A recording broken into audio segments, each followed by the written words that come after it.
Bueno, la semana ha sido pródiga en noticias que afectan a las tecnológicas y hay para todo, así que hemos decidido traer a nuestro especialista de cabecera.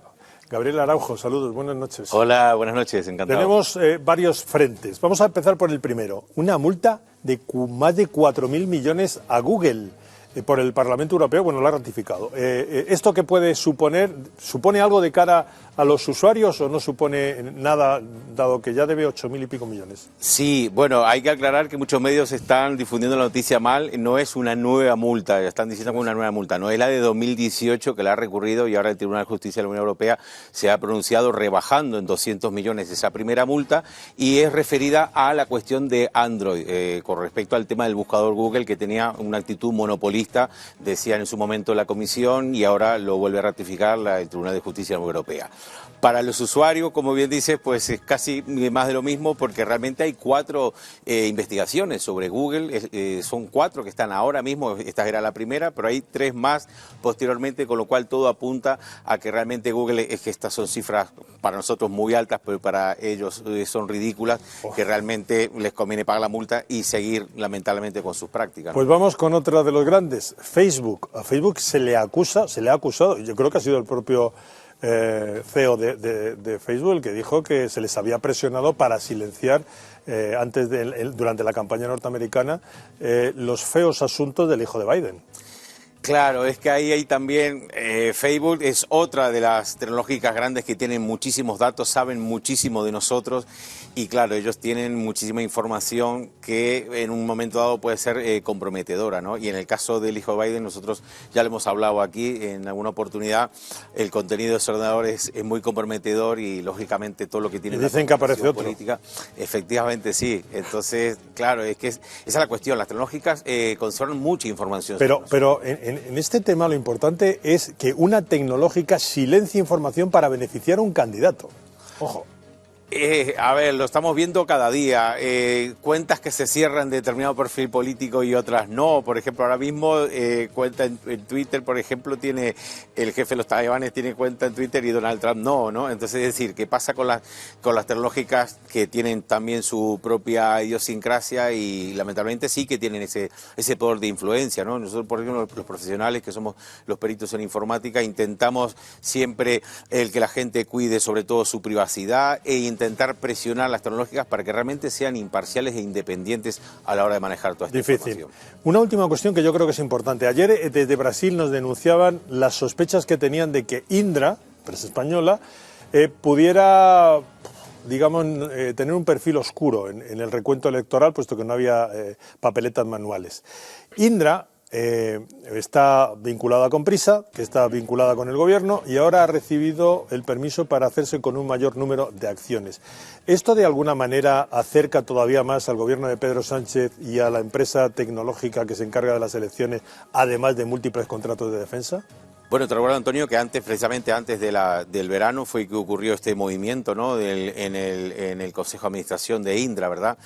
Tenemos que intentamos pensar bien y confiar en la honorabilidad y la imparcialidad de las empresas cuando tienen realmente este cometido tan delicado que es el recuento de votos, que tampoco es del todo transparente. Realmente, si queremos hacerlo y meter la tecnología, introducir la tecnología aquí, nosotros siempre estamos hablando de la tecnología blockchain, de una cantidad de tecnologías que realmente sí que es garantista para poder asegurar que realmente los votos recontados efectivamente reflejen exactamente lo que es la realidad, ¿verdad? Siempre también adelantamos a los partidos políticos, todo aquel que tenga alguna sombra de sospecha, que pida el recuento de los votos, ¿verdad?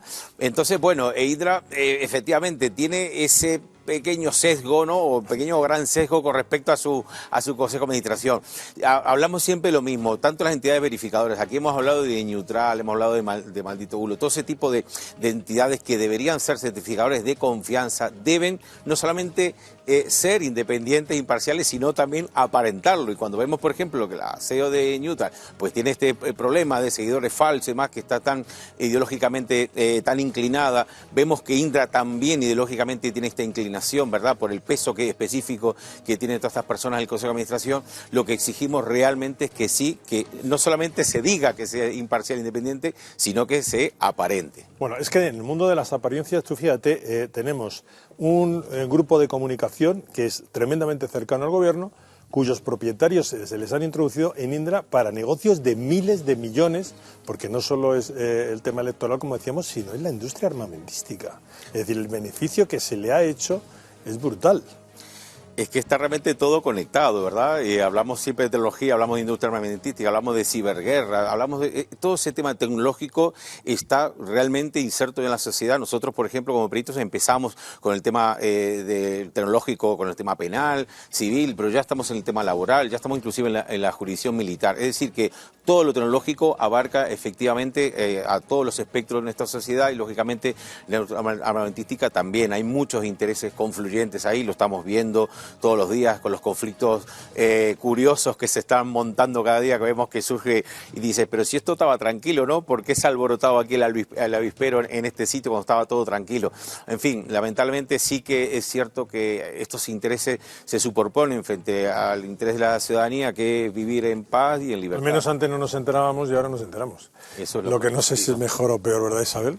Y ya ponemos punto final. Bueno, tenemos que recordar que cuando Sánchez ganó las elecciones, lo primero que hizo es que, no sé si saca un decreto o una ley, o no sé si existe, pero que iba a poner en las grandes empresas gente en los consejos de administración para controlarlos, de que hubiese transparencia y buenas prácticas. Pues ya estamos viendo lo que están haciendo. Estamos viéndolo. Bueno, pues hasta aquí hemos llegado en la edición del fin de semana. Gabriel Araujo, muchas gracias por abrirnos un poco los ojos frente a la realidad tecnológica. Encantado. Isabel Valero, frente a la realidad política. Muchas gracias. Buenas noches a los dos. Recuerden ustedes, hoy ha sido el día en que había que reivindicar que el castellano se respete como lengua vehicular. Ha sido en Barcelona, ha sido en otras ciudades de España, y esperemos que este día sirva para abrir esa, o para romper ese muro de indiferencia que mantiene Moncloa, que mantienen los separatistas en torno a este derecho constitucional, como es el que los padres elijan en qué educación quieren educar a sus hijos. Muchas gracias y buenas noches.